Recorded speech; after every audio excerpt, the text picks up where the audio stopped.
자, 오늘 본문을 통해서 두려움에서 생명으로 라는 제목으로 말씀의 은혜를 같이 나누겠습니다. 서양의 현대 가옥 구조 중에 패닝룸이라는 게 있다고 합니다. 그 패닝룸은 외부의 침입이나 또 위협으로부터 또 신변을 보호하기 위해서 만든 아주 견고하고 또 폐쇄적인 비밀방을 패닝룸이라고 한다는 거예요. 그래서 위험이 닥치면 언제든지 그 안으로 들어가서 문을 걸어 잠그고 외부와의 소통을 단절한 채 자신의 안전을 도모할 수 있는 그런 공간이 패닝룸이란 게 있다고 합니다. 자, 오늘 본문에 등장하는 제자들의 상황이 이 패닝룸에 있는 그런 모습과 같다라고 말할 수 있습니다. 지금 자기의 스승을 잃은 상실감이 있습니다. 그리고 자기들도 언제 또 예수님처럼 붙잡혀가서 죽을지도 모른다는 이 극도의 공포감이 그들 안에 있어요. 그래서 그들은 지금 좁은 방 안에 같이 모여 있습니다. 문을 걸어 잠그고 모여 있어요.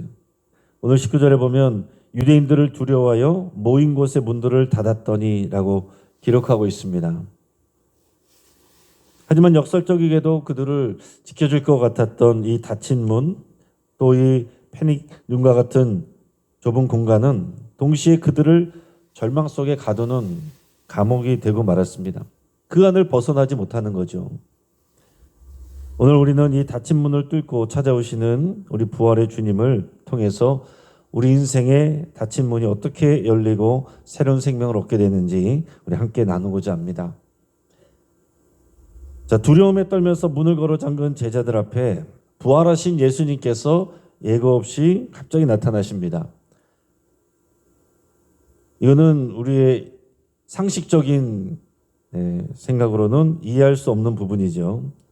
주님이 문을 두드리거나 열어달라고 요청하지 않으셨습니다. 문은 분명히 잠겨 있는데 예수님께서 갑자기 이 공간의 제약을 넘어서 절망에 빠져 있는 제자들 앞에 딱 하니 나타나신 거예요.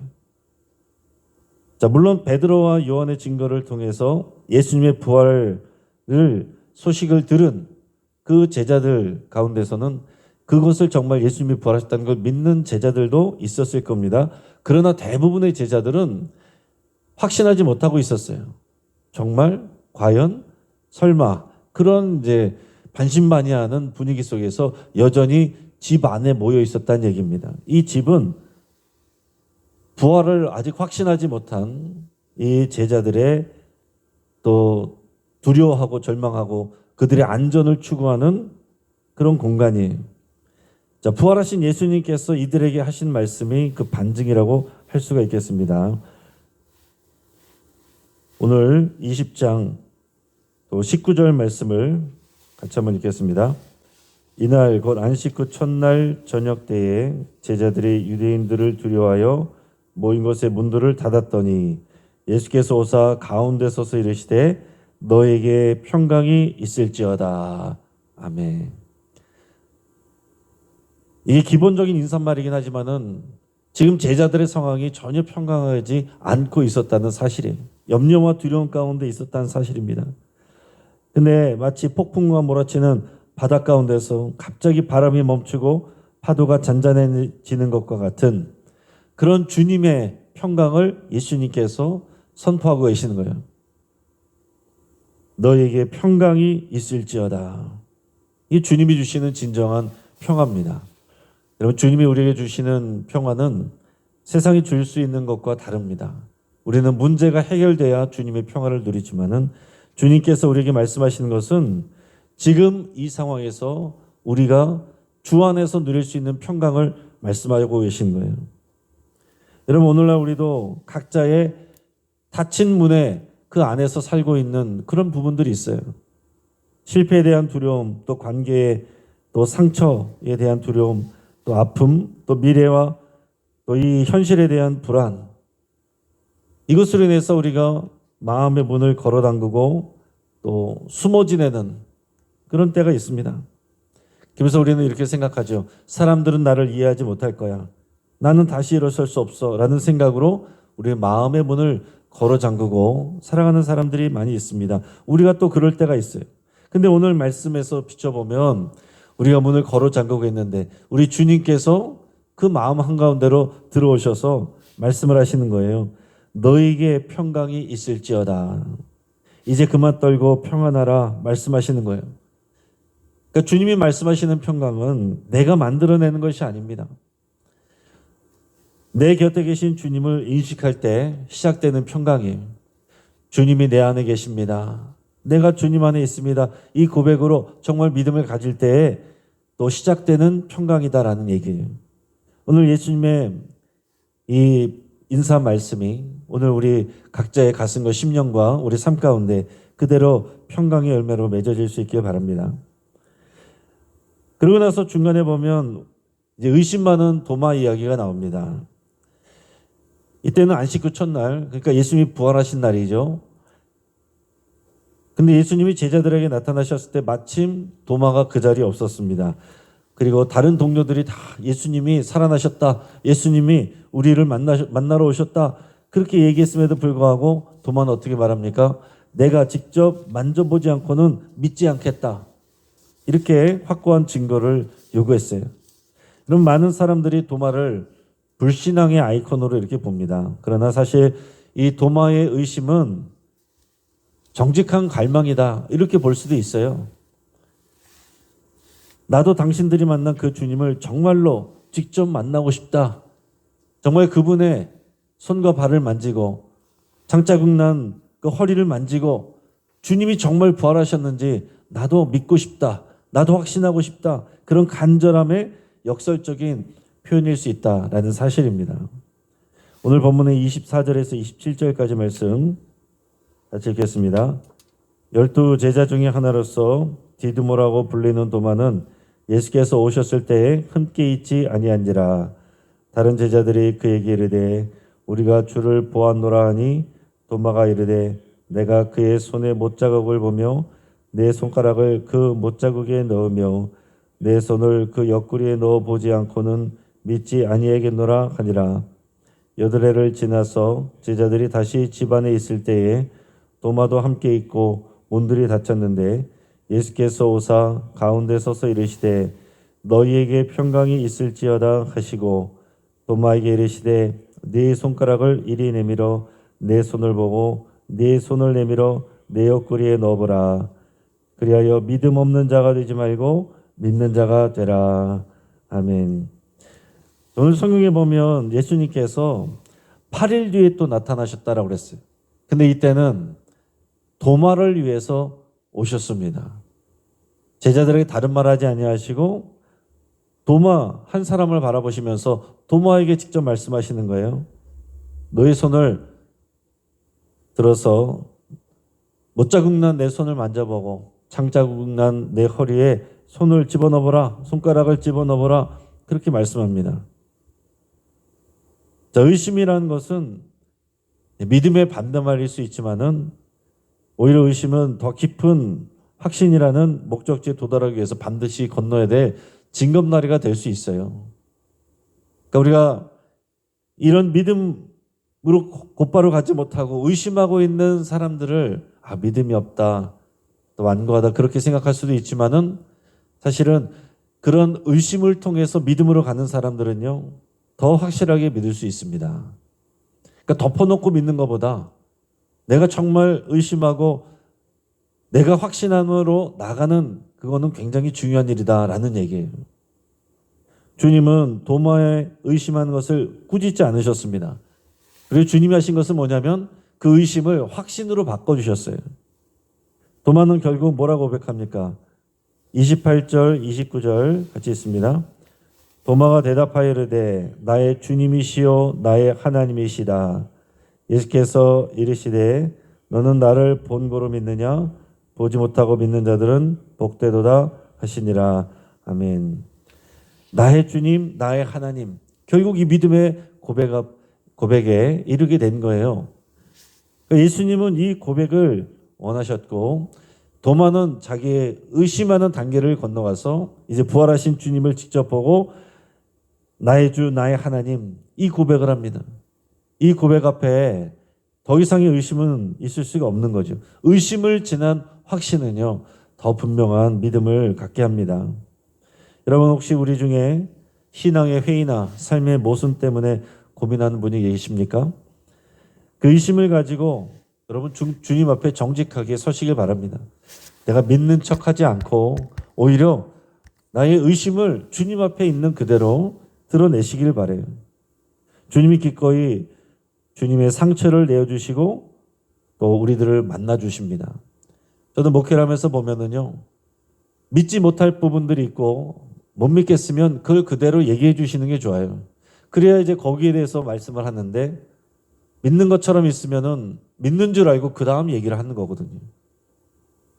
오늘 도마의 모습이 우리의 모습일 수 있는데 도마의 모습이 오히려 부끄러운 모습이라기보다는 오늘 이 의심을 통해서 이 확신으로 나간 그런 믿음의 사례라고 우리가 볼 수가 있습니다. 주님은 제자들에게 앞에서 보면 숨을 내쉬면서 또 22절에서 보면 성령을 받으라 그렇게 말씀하셨어요. 성령을 받으라. 자, 평강하라. 너에게 평강을 원한다. 너희가 평강이 있을지어다. 그렇게 말했는데 22절에서는 그들을 향해서 숨을 내쉬며 성령을 받으라 그랬습니다. 성령을 받으라. 여러분, 예수님이 오시고 나서는 이제 성령 시대입니다. 성령 시대. 그리고 이제 50일 지나서 오순절에 성령님이 실제로 오시는 거죠. 저와 여러분들이 예수님을 믿을 때에 우리들의 수준으로 구원을 받을 수가 없었는데 예수님을 믿고 구원을 받았어요. 근데 그 이후에 구원받았다고 한 이후에 우리의 수준은 그대로인데 어떻게 예수님을 잘 믿을 수가 있겠습니까? 어떻게 우리의 수준으로 구원을 받을 수가 있겠어요? 성령의 도우심으로 가능한 것입니다. 성령의 도우심으로 우리 수준이 확 달라진다는 것이 아니라 나는 할 수 없습니다. 나는 죄인입니다. 이 고백을 항상 하는 거예요. 그러면서 주님을 붙드는 것입니다. 그래서 우리가 그 구원의 길을 가는 거예요. 어느 마을에 손 전체가 심한 화상 흉터로 뒤덮인 그 어머니가 있었습니다. 그 아들이 있었는데 그 아들은 그 엄마의 손에 난 흉터가 엄마의 몸에 있는 흉터가 너무 보기 싫었고 또 친구들에게 또 알려지는 게 싫었습니다. 그래서 사춘기 시절에 왜 엄마 손은 이렇게 징그러워? 그러면서 모진말을 내뱉기도 했어요. 자, 세월이 흘러서 아들이 성인이 되었을 때 아버지는 아들을 불러서 얘기를 해줬습니다.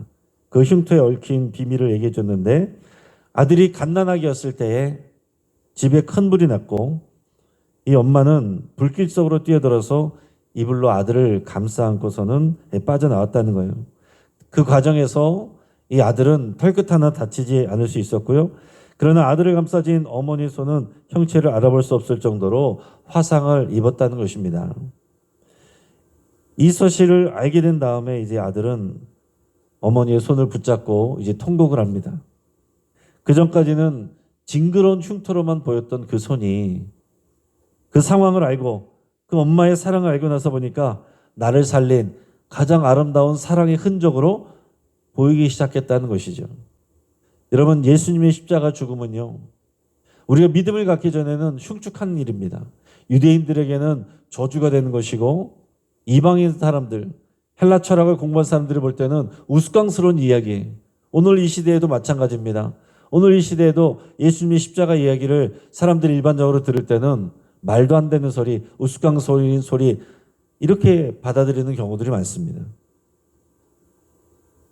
그러나 오늘 예수님의 십자가의 죽음, 그리고 예수님의 상처난 손과 발, 그리고 옆구리의 창자국, 그것은 우리를 향한 주님의 확실한 사랑의 증거입니다. 오늘 마지막에 이 요한복음을 쓴 이 목적을 기록하고 있어요. 우리 30절, 31절 같이 한번 읽습니다. 예수께서 제자들 앞에서 이 책에 기록되지 아니한 다른 표적도 많이 행하셨으나 오직 이것을 기록함은 너희로 예수께서 하나님의 아들 그리스도이심을 믿게 하려 함이요 또 너희로 믿고 그 이름을 힘입어 생명을 얻게 하려 함이라. 아멘. 자, 요한복음의 기록 목적이 있습니다. 복음서의 기록 목적. 그리고 여러 가지 다른 표적도 있지만은 요한복음에는 7개의 표적만 들어있습니다. 자, 이렇게 하는 모든 이유는 효과적으로 이 복음서를 듣는 사람들이 예수님을 믿는 믿음을 갖게 하려는 것이다 그랬습니다. 그리고 그 믿음을 믿어서 믿음을 가지고 생명을 얻게 하는 것, 이것이 요한복음의 기록 목적이다라고 그랬고, 이것이 예수님이 이 땅에 오신 목적입니다. 우리에게 생명을 전해주기 위해서, 예수님을 믿고 생명을 얻게 하기 위해서 예수님이 이 땅에 오셨습니다. 예수님을 믿고 생명을 얻은 우리에게 사명은 똑같습니다. 예수님이 이 땅에 오신 사명과 똑같은 거예요. 우리를 만나는 모든 사람들로 하여금 예수님을 믿고 생명을 얻게 하는 일, 그것이 우리에게 가장 중요한 일이고요. 가장 위대한 사명입니다. 오늘날 우리가 이 땅에서 어떤 일들을 할지라도 그것은 다 사라지는 일들이고요. 주님 앞에 섰을 때 내가 주님을 전하고 나로 인해서 주님을 믿고 생명을 얻게 된 그 사람들, 그 영혼들, 그 사람들만이 우리들의 진짜 열매가 됩니다. 오늘 예수님께 주시는 이 평강, 저 성령 충만, 이것을 누리시고 도무와 같은 우리의 의심이 주님을 향한 흔들리지 않는 확신으로 나가실 수 있기를 바라고요. 또 예수님을 믿어 생명에 이를 뿐만 아니라 그 생명을 전하는 그 제자의 사명을 감당하는 저와 여러분 되기를 주의 이름으로 축복합니다. 같이 한번 기도하겠습니다. 오늘 이 시간 함께 기도하겠습니다. 이 시간 기도할 때에 오늘 우리 마음을 패닉눈처럼 가두고 있는 문제가 무엇인지, 우리 마음을 평안하지 못하도록 두려움에 떨고 있도록 만들고 있는 문제가 무엇인지, 그것을 여러분 있는 그대로 주님 앞에 고백할 수 있길 바랍니다. 그 문제를 내가 붙들고 있지 않고, 내가 그 문제 속에 갇혀 있지 않고 주님 앞에 또 내려놓기를 바랍니다. 또 예수님이 주시는 평강을 누리기를 원다고 여러분 기도하시기 바랍니다. 내가 만들어낼 수 없는 평강, 또 이 문제가 해결돼야만 오는 평강은, 그것은 진짜 평강이 아닙니다. 주님이 함께 계심을 우리가 인식하는 그 순간 우리에게서 부어지는 그 평안, 주님이 주시는 평안, 그 평안을 누리기로 여러분 이 시간 결단을 기도하시고, 마지막으로 예수님 안에서 우리가 영생을 누리고 이 생명을 주변 사람들에게 전하기로 이런 결단할 수 있게 바랍니다. 이어서 우리 환우들을 위해서 또 부활절부터 이어지는 성령 강림절까지 이어지는 기쁨의 50일 동안 주님과 동행하며 또 풍성하게 감사를 고백할 수 있기를 기도하시고, 오늘 출발하는 권사수련회 위해서 하나님의 은혜와 안전을 지켜주시기를 위해서 함께 기도하겠습니다. 이 시간 주여 한번 부르짖고 하시면서 기도합니다. 주여